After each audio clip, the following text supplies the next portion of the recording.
Welcome back, friends, for the third video today for all of these brand new characters they released for the Halloween event this time around. And now we are into our Sanguine Summon portal. This is a very interesting portal, and there's a lot to cover in this particular portal. A lot of the times I do individual character releases. Maybe I'll do this one differently so that we can go over all of these guys at the same time and cover the interesting things about this portal. So first things first, let's talk about the portal itself. Let's hit this little info here, and we'll talk about pull rates, because that's always very important to make sure that you inform yourself of. So in this particular portal, it seems as though there is a 1.9% chance for a regular legendary hero. That's not the featured, mind you, but the other heroes in this portal, there is almost a 2% chance of pulling, which is particularly high. I also want to point out that there are quite a few characters that they added to this portal. So if you notice, we've got an elemental with costume, fawns, lots of fawns, the Halloween characters themselves. There's Gastille hiding in there.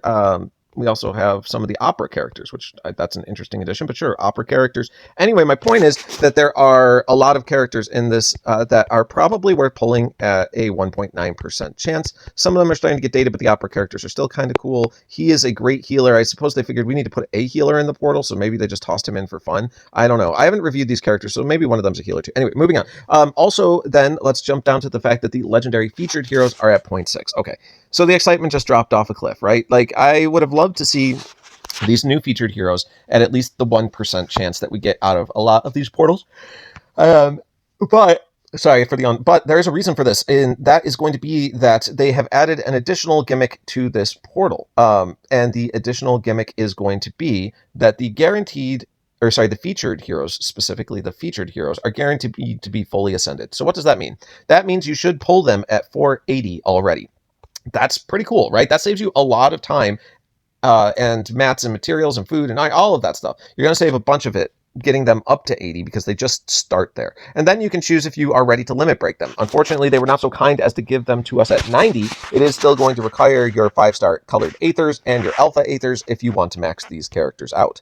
So, you know, it is what it is there. Now, let's also talk about what they added here with Collect Sanguine Spirits for a free summon.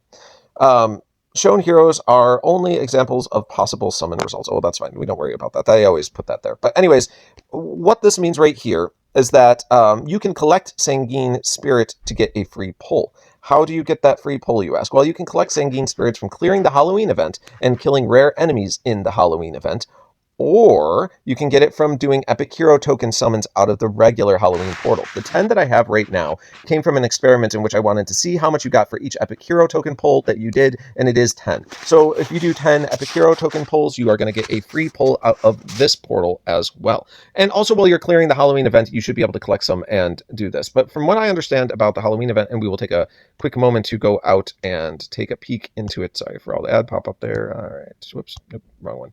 There we go. All right. Challenge Festival, the Sanguine Feast, normal.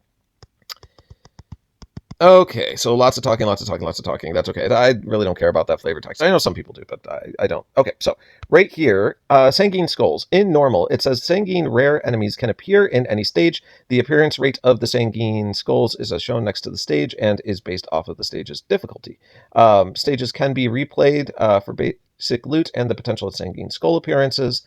The amount of Sanguine Skull that can appear during the event is limited.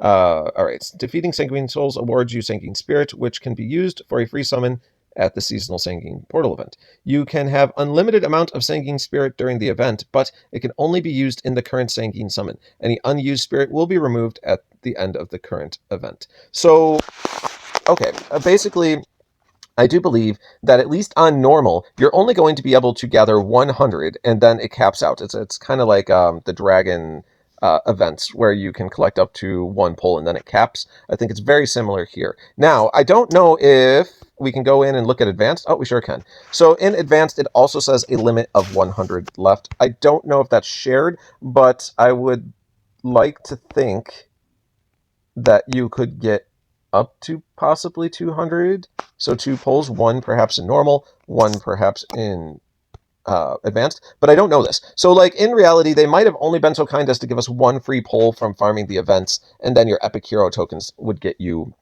more possible free pulls per 10 that you did.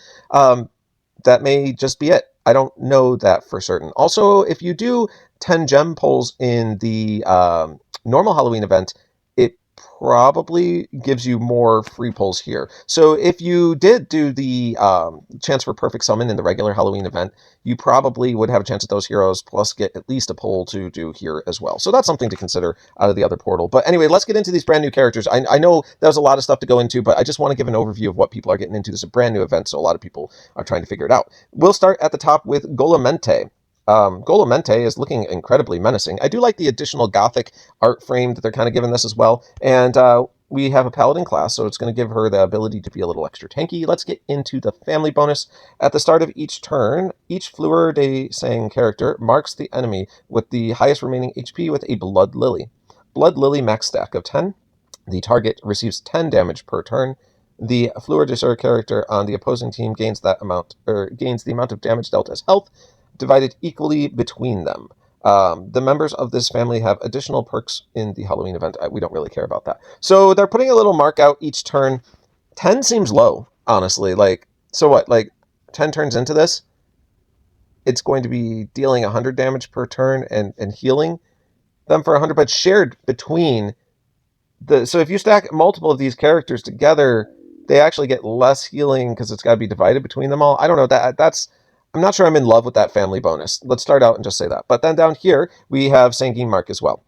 All damage from normal attacks and special skills dealt by this character is increased by 5% per Blood Lily stack on the target. Okay, now we are getting somewhere. This is going to make it more interesting. The family bonus alone wasn't that great, but the passive with it, now we're talking, because who cares about that little bit of extra health, but increasing the damage, 10 turns later, if it stacks on the same guy, it'll be doing 100, or what, 5% per stack, so be doing, 50% more damage. I don't know. I still think that's cool. I guess it is nice to get that additional damage bonus in, but it's definitely better than just the family bonus. So let's just go with that. Aether Power, Ailment Immunity. That's a very strong Aether Power. I highly recommend collecting characters with Aether Immunity as their Aether Powers. Then down here, Ailment Immunity as their Aether Powers. Then down here we have operating at average speed, Unholy Power, deals 270% damage to all enemies. At average speed, that's okay. All allies are immune to new negative mana effects for 4 turns. Okay, so that right there is pretty cool. There are so many different types of negative mana effects. But one thing to point out is it says mana effects. I don't know if that means you're immune from mana cuts, like something that just reduces your mana, like Fergus, or if it saves you just from debuffs that reduce your mana generation. I'm going to have to look into that a little bit more. Mana effects makes me feel like it would be both, but I don't have proof of that. So for the next 4 turns, deals 135% damage to all enemies marked with Blood Lily at the end of each turn. Interesting. Okay, so do I like this character? Pros, cons, let's get into all of it, right? First of all, 1. This character does their damage in non-traditional fashions. Between the Blood Lilies stacking increased damage and hitting all for 270, which I feel is a little bit weak at average speed, her protection against mana effects is pretty huge and would be helpful for a lot of people. But also she is dealing additional damage at the end of each turn to people with Blood Lily effects for 4 turns. All in all, good character. If I had to rate her on that scale of 1 to 10, I'd say she's a solid 8. I mean, if she did a little bit more direct damage with her special, I'd bump her into 9, but I feel like at average speed, I just wanted a little bit more upfront damage from her, but with ailment immunity and everything else, I mean, let's give her an 8.5. She might be a 9. I just don't know if I 100% see it, and I'm worried that her mana protection only exists against debuffs and not direct mana cuts, but I mean, honestly, she's still very good. You level her if you get her. I'm just not ready to fully commit to a 9 yet for this one. Now, let's see what they did with our next character. We have Elizabeth de Tellurius. Okay, so she is looking very regal. We are going to be of the Druid class for her, so she'll make little thorn minions for little health shields. Same family effect where at the start of each turn, they are going to apply 1 stack of Blood Lily to the character with the highest remaining HP. And then it's going to do 10 damage per Blood Lily stack that is on characters, and then the vampire character or the character from this family's, or all the characters from this family, will then share that damage as health back to them. Again, I don't think that's strong in and of itself, but in your passive, you have the Sanguine Mark, which is going to increase the damage by 5% per Blood Lily stack on the targets. So this is where things get more interesting, is the passive combined with the family bonus makes it significantly better and worth considering at that point. We do have Fiend Resist as an Aether power. I don't think that's quite as exciting as the Element Immunity the last character got, but given the vegetables are all over right now, the Fiend Resist has become more viable to keeping your team alive against vegetables. So if you have a few Fiend Resist characters to stack against your veggie teams, it will really help you sort of stop them from overwhelming you. All right, so down here, operating at average speed, we are going to have deals 465% damage to the target and nearby enemies. All allies are immune to new effects that prevent the use of special skills for 4 turns, and then we'll summon a Sanguine Bat minion for all allies with 25% HP and 30% attack inherited from the caster. The target hit, or sorry, it says the target hit by the Sanguine Bat minion is marked with a Blood Lily.